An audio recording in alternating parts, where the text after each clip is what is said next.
Bonsoir les amis, heureuse de vous retrouver pour une nouvelle lecture. Aujourd'hui, je continue la lecture de la scène 1 de l'acte 2 de Cinna, tragédie de Corneille. Allons-y. Cinna. Malgré notre surprise et mon insuffisance, je vous obéirai, Seigneur, sans complaisance, et m'est bas le respect qui pourrait m'empêcher de combattre un avis où vous semblez pencher. Souffrez-le d'un esprit jaloux de votre gloire, que vous allez souiller d'une tache trop noire, si vous ouvrez votre âme à ces impressions, jusqu'à condamner toutes vos actions. On ne renonce point aux grandeurs légitimes, on garde sans remords ce qu'on acquiert sans crime.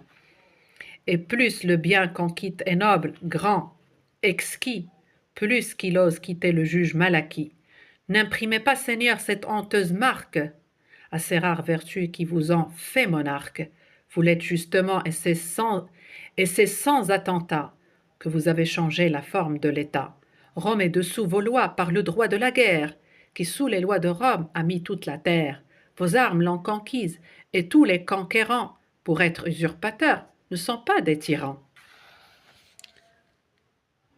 Quand ils ont sous leur loi asservi des provinces, gouvernant justement, ils s'en font juste princes. C'est ce que fit César. Il vous faut aujourd'hui condamner sa mémoire ou faire comme lui. Si le pouvoir suprême est blâmé par Auguste, César fut un tyran et son trépas fut juste. Et vous devez aux dieux compte de tout le sang dont vous l'avez vengé pour monter à 100 rangs. N'en craignez point, Seigneur, les tristes destinées. Un plus puissant démon veille sur vos années.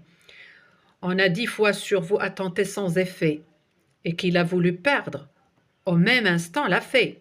On entreprend assez, mais aucun n'exécute. Il est des assassins, mais il n'est plus de brutes. Enfin, s'il faut attendre un semblable revers, il est beau de mourir maître de l'univers. C'est ce qu'en peu de mots j'ose dire, et j'estime que ce peu que j'ai dit est la vie de Maxime. Maxime. Oui, j'accorde qu'Auguste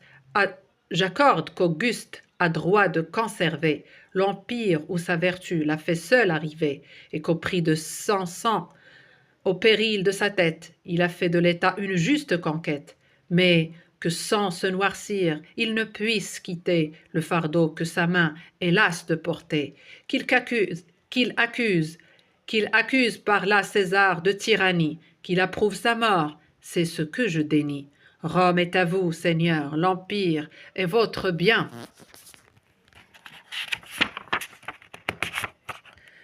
Chacun en liberté peut disposer du sien.